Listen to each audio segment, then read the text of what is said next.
Adichats à tous.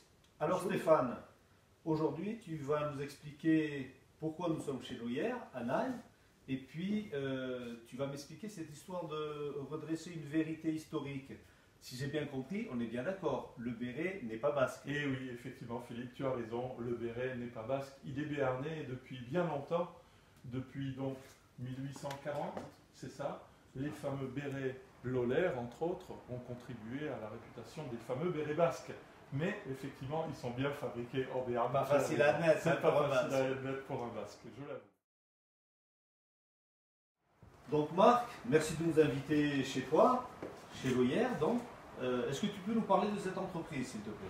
L'entreprise Lolaire, alors fondée en 1840, c'était une des premières fabriques industrielles de bérets. Parce qu'avant ça, c'était fait de façon artisanale, fait à la maison par les différentes communautés aux alentours de Naï, Hollande-Sainte-Marie, c'était les deux villes principaux.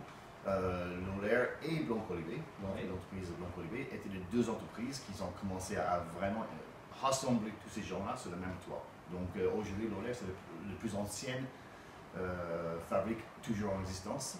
Donc, et aujourd'hui, on compte une petite soixantaine de personnes.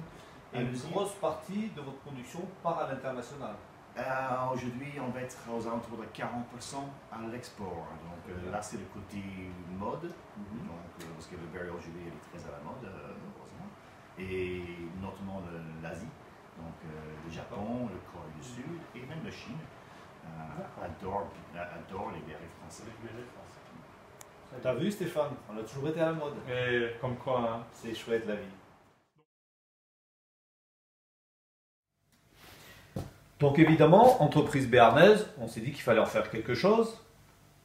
Vas-y Stéphane, explique-moi. Eh bien, on s'est dit quoi? On s'est dit que ce serait bien d'associer notre savoir-faire à celui de Lolaire. L'idée était de mettre sur un même produit une pièce de cuir pour la partie basse, hein, et puis une pièce de feutre de béret de chez Lolaire pour la partie haute, le haut de tige.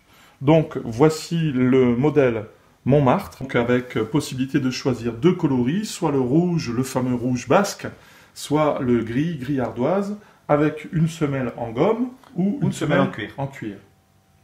Donc l'entretien de ce béret, Marc, dis-nous, c'est très compliqué d'entretenir son béret ou c'est plutôt facile? Non, c'est très facile en fait. Un béret, la dernière chose à faire, c'est de laver la machine. Ça, c'est interdit, c'est non.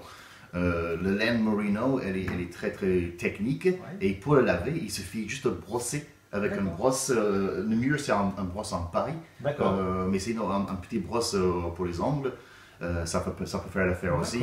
Si jamais il y a une vraie tache de graisse ou quelque chose comme ça, il faut mettre un peu de savon uniquement sur l'endroit taché et ensuite de brosser bien et ça revient nickel. Bon, c'est sympa. Ouais. Parfait. Merci Marc. Merci beaucoup. À bientôt. Adichats.